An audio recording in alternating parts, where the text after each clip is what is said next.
Bonjour à tous, c'est Bastille.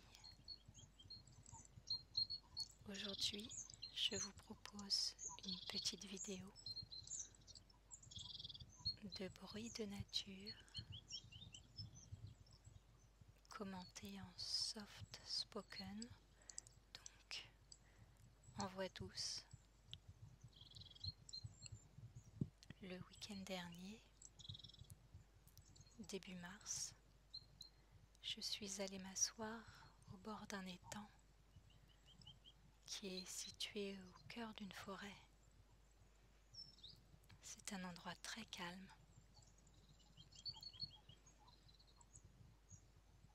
sans personne. Par contre, le printemps s'est déclaré avec beaucoup de sons et notamment des chants.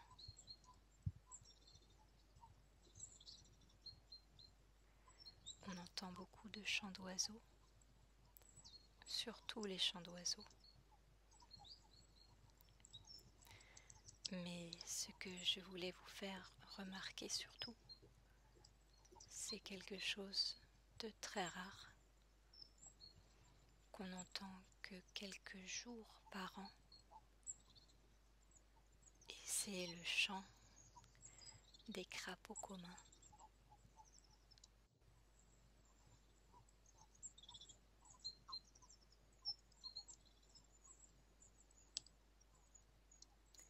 C'est un chant extrêmement doux, un petit bruit de gorge.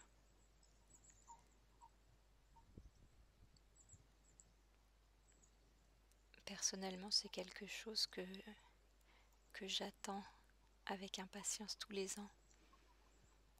C'est un son que je trouve très relaxant.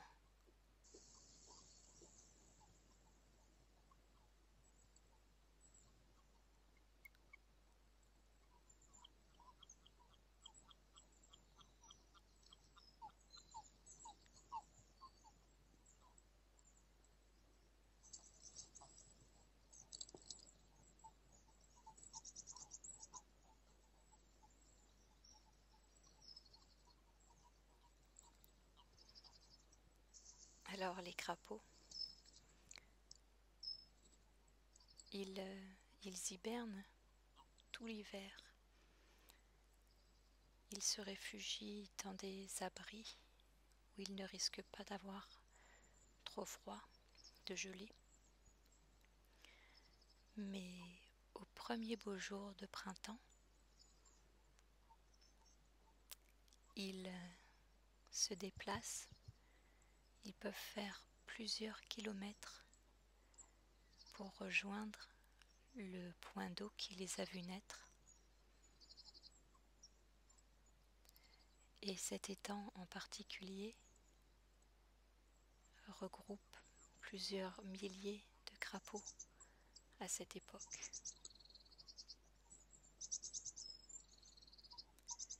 Ils viennent se reproduire, pondre leurs œufs, puis lorsque c'est fait, ils sortent de l'eau et vont passer la belle saison dans les bois ou dans les jardins. On ne les voit nager que à cette période de l'année, mais ils nagent aussi bien que les grenouilles.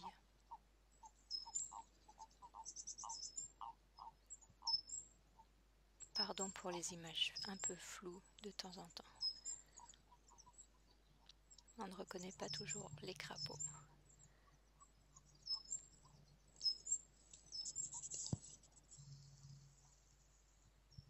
Voyez comme ils nagent.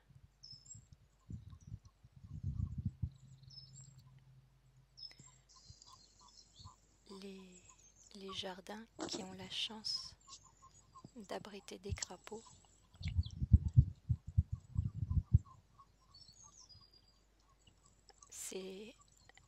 c'est un bon génie pour les jardins pour le jardinier, car ces petites bêtes mangent les ravageurs du jardin, comme les limaces, les escargots,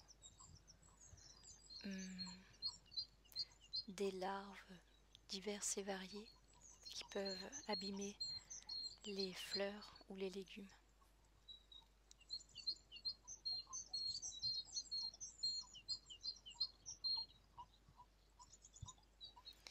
Mais ils sont aussi très sensibles aux produits chimiques, aux pesticides. Et s'ils mangent une limace qui a été empoisonnée, ils s'empoisonnent aussi.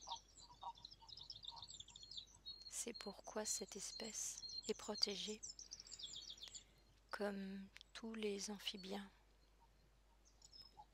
parce qu'elle est malheureusement mise en danger par les agissements humains et nos mauvaises habitudes.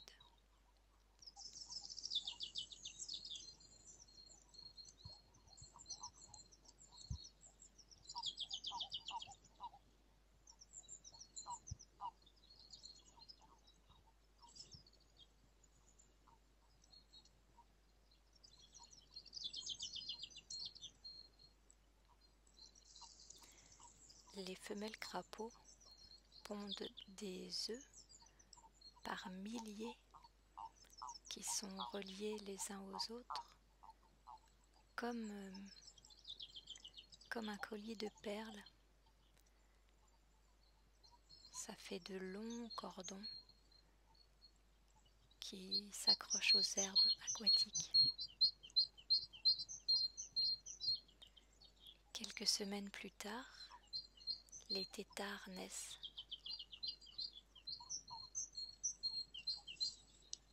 Et ça, c'est vraiment très très mignon. Peut-être que je referai une vidéo à cette occasion.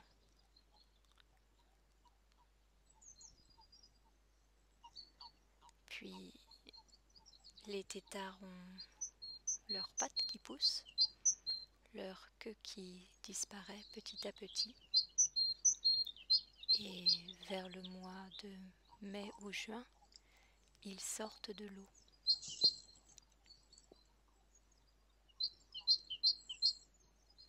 Et ils affrontent la grande aventure de la vie.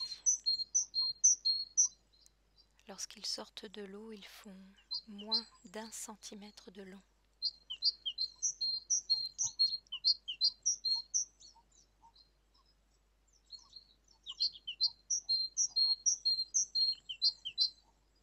Les scientifiques pensent que sur 1000 œufs pondus, un seul devient têtard, et que sur 1000 têtards, un seul sort de l'eau. Et sur 1000 petits crapauds sortis de l'eau, un seul survit à la première année.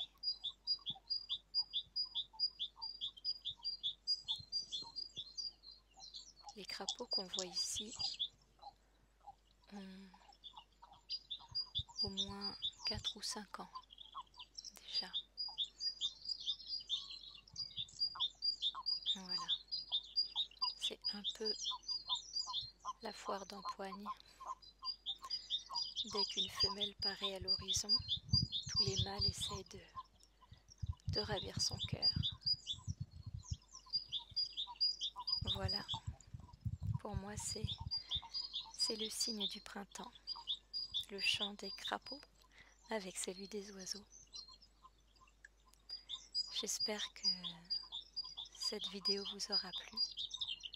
Merci de l'avoir regardée et à bientôt.